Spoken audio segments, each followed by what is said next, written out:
నేస్తమాలందరికీ ఉగాది పండుగ శుభాకాంక్షలు. అందరూ ఉగాది పచ్చడి తిన్నారా?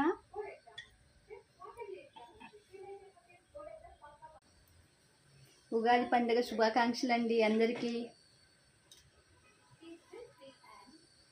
ఉగాది పచ్చడి డైరెక్ట్గా వచ్చి పంచలేం కదా, అందుకనే ఇలా అందరి బదులు నేను తాగుతున్నాను.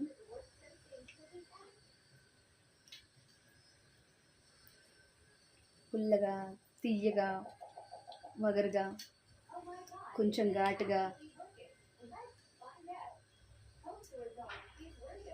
ఇలానే కష్టాలు సుఖాలు అన్నీ వచ్చిపోతూ అందరూ అన్నిటినీ రుచి చూస్తూ శివయ్య దగ్గరికి వెళ్ళే వరకు ప్రశాంతంగా ప్రతిదాన్ని ఎదుర్కొంటూ ఫైట్ చేయాలన్నమాట.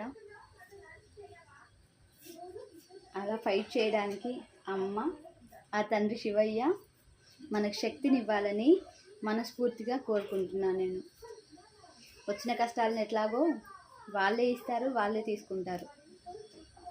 వాటికి మనం నిలబడగలమా లేదా అని పరీక్షిస్తూ ఉంటారు.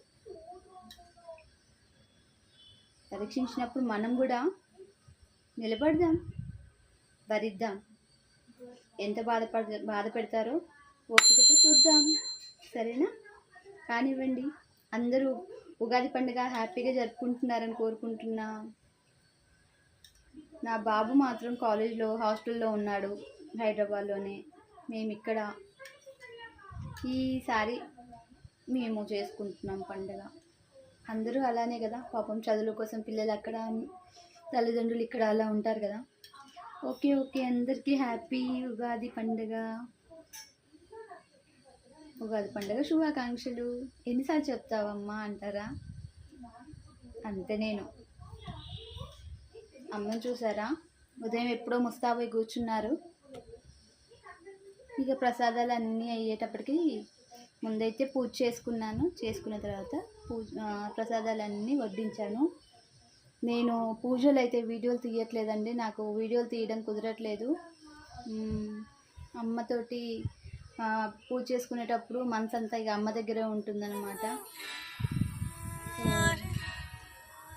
అదండి సంగతి. వీడియోస్ తీయట్లేను, తక్కువగా చేసినవి అయితే పెడతాను కంపల్సరీ. ఓకేనా? ఉంటానండి.